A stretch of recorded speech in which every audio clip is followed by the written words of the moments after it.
Hello, and welcome to another episode of Disaster Empire Quick Views, the podcast where we talk to innovative vendors and thought leaders in the space of resilience. And I am stoked to have Andy Axelson with me here today from BlackBerry. And we're going to be talking more about ad hoc. But before we jump in, I would love you to meet Andy if you don't know him already. So I am going to field it over to you, Andy. And if you could give the audience just a brief intro to your bio and what you're all about and how you came to work for BlackBerry, that would be great. And then we'll jump into the questions. Well, thank you very much. It's a pleasure to be here. My name is Andy Axelson, and I manage the customer advocacy and training team for BlackBerry Ad Hoc. So currently in my position, I manage a group of members who train customers when they purchase BlackBerry Ad Hoc. And so we specialize in critical event management, emergency notifications, preparation, recovery, and making sure at the end of the day that our customers are prepared for any crisis that may come up. And we do that through several platforms, which I might talk about later, but it's primarily done through in-person training, either online or on-site. My background, I was in law enforcement for 15 years. I was also in the United States Army. So I have a lot of actual, preparing to deal with crisis and people and emergencies from a law enforcement perspective, as well as working in an operations center at a major United States Army base. And then I have been with BlackBerry Ad Hoc for the last 10 years. Thank you so much, Andy. It is great to have you here. And it's really great to know that you've stepped in with that background of having that extensive experience. If you don't mind me saying so, thank you for your service to our country. And hey, I want to jump in and talk about BlackBerry Ad Hoc, because when most people hear the term BlackBerry, right, they think of the mobile phone. And it was really great for me to discover that you have a crisis management platform. So can you share a bit more about what Ad Hoc is all about today? Yeah, gladly. So BlackBerry doesn't make phones anymore. They've gone to more of a security endpoint communication, and their software as a service as a company overall. And what we specialize in with BlackBerry Ad Hoc is, as I mentioned earlier, critical event management. So when an organization has a crisis or there's an emergency, or even something as simple as just communicating to a large or small group effectively in real time, that's what we specialize in.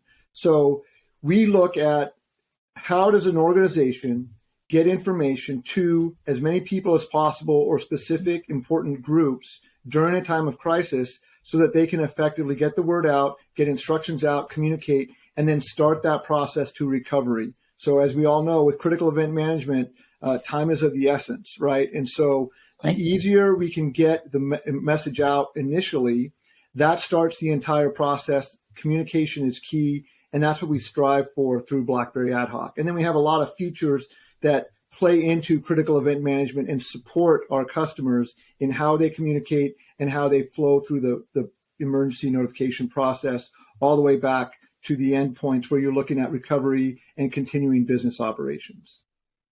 Andy, that's a comprehensive platform, and it is really exciting for me to hear about another capability in terms of incident management and crisis management. And can you share a little bit in terms of what your Ad Hoc's target audience is today? Yeah, we have a really wide target audience because emergencies can affect anyone from a small organization when you're looking at even, a private or commercial company that may just be a few individuals or a few hundred, to government organizations like FEMA, the United States Air Force, and other large government agencies that we currently have as customers. So it's very wide ranging in who uses the product and how effectively they use the product. So we have a wide base. And then when you look at emergency management may mean different things to different people. So if you're looking at large organizations, how do they affect communication regionally if it's just a regional situation? So if you're across the United States and there's a wildfire in California, you have to affect and communicate on that regional level. Whereas if it's something like unrest across the United States, you may have multiple areas that you need to communicate to.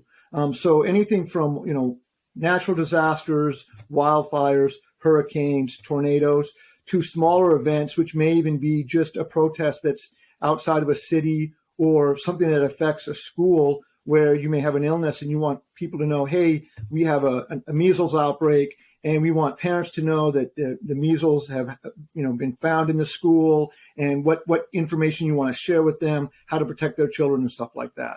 So there's a lot of ways that we can use an emergency notification platform to effectively communicate and start that preparedness process. Thank you for sharing that detail. Would you be able to share a success story or two of really how the platform has helped your customers in the past? Yeah, we have a couple, and I think the first one is very timely to what we see in the last year or so, and that is ransomware attacks and cyber attacks. So we all hear about being vulnerable to a cyber attack, and it's not something that necessarily you would think a communication platform would assist with outside of just direct communication that an event has occurred.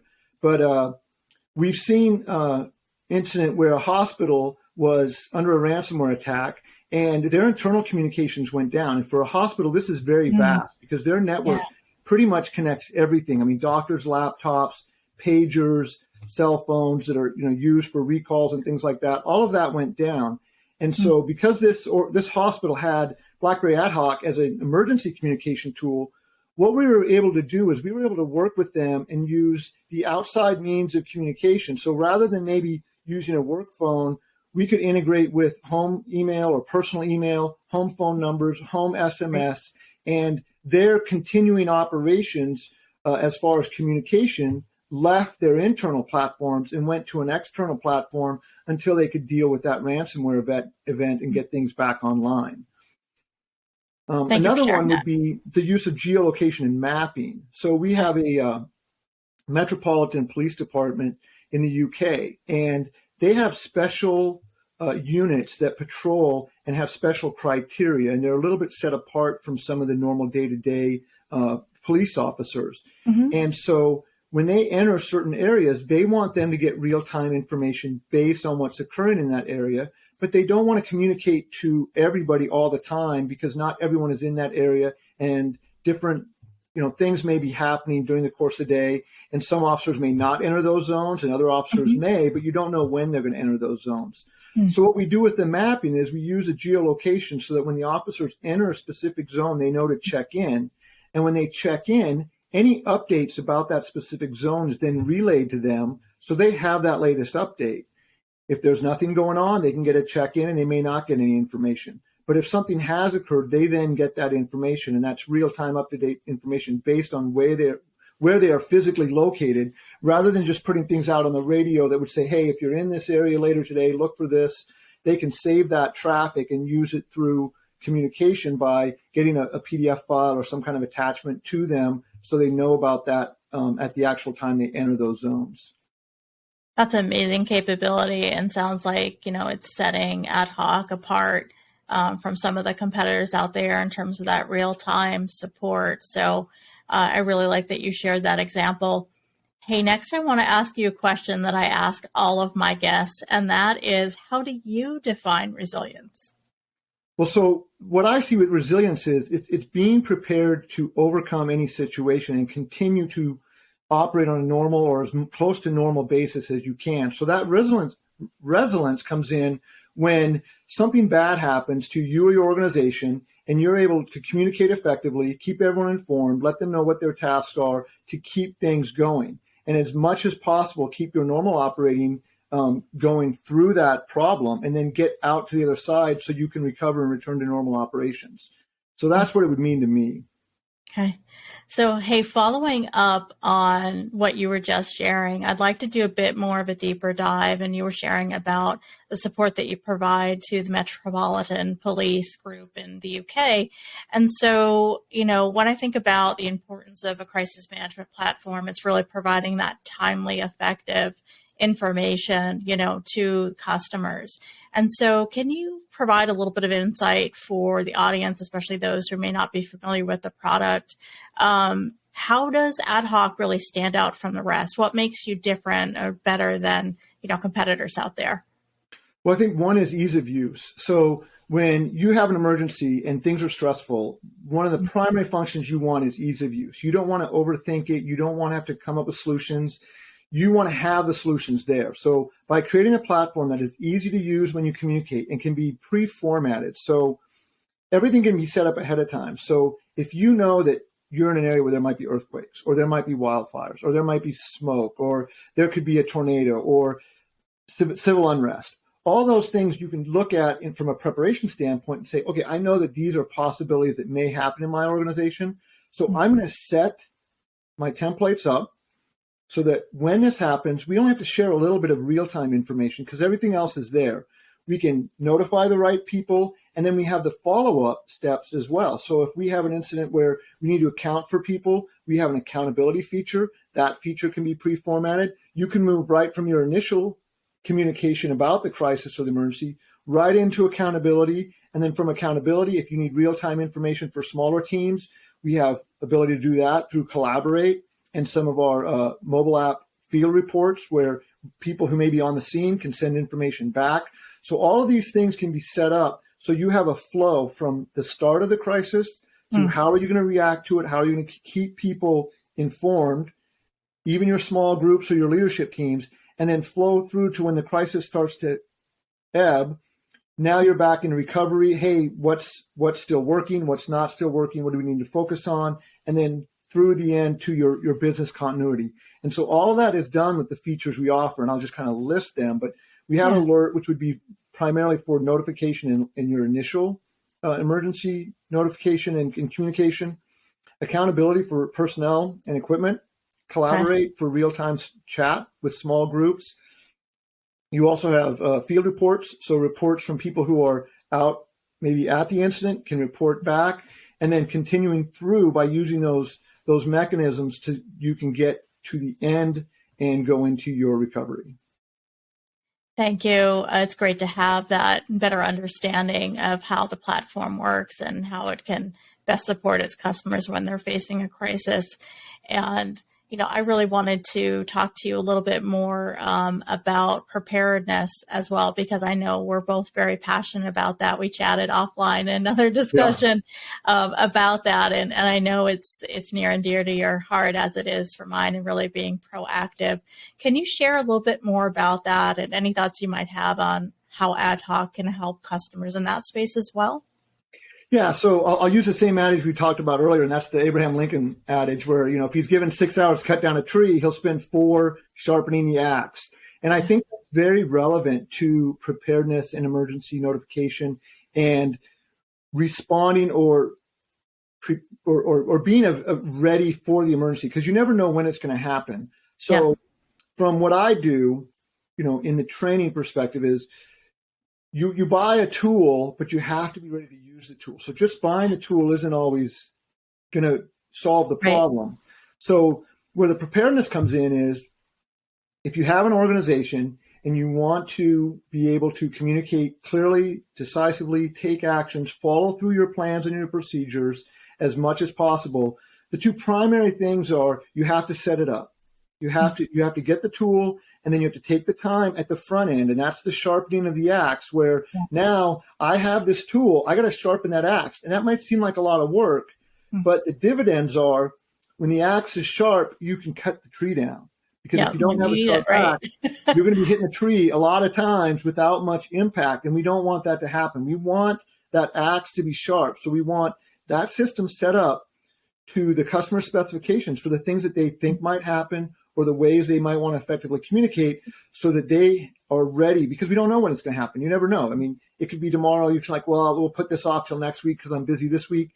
And then there's a wildfire. There's civil unrest. There's an active shooter. Something happens in your location. And then you wish you had the tool, when that preparedness is so vital to being ready. And then the next thing that kind of is the next step is you got to test it and do exercises, because you can prepare, but then you don't know if there's any gaps or what's going to happen. One of the great things about BlackBerry AtHoc is we're a very effective communication tool, and a lot of our customers will initially purchase for an emergency notification system. They're like, hey, we got to be prepared for natural disasters and all these things we've talked about, right? And then they find gosh, I have this really great tool that I can communicate lesser things, but I can communicate them effectively and get the message across and also build trust with our users. So now if I'm getting this message and it just tells me, hey, the bank of elevators on the west wing are broken, you got to walk to the east wing to get to your floor, I know where that message came from and I trust the source. Now down the road, someone says, hey, we just had an earthquake. We want everyone to evacuate the building, make sure everyone's safe. I know that source, the means that I got that message, it's trusting. I know where it came from. It's from my organization. I've gotten it before. I've gotten exercises. We've done tests.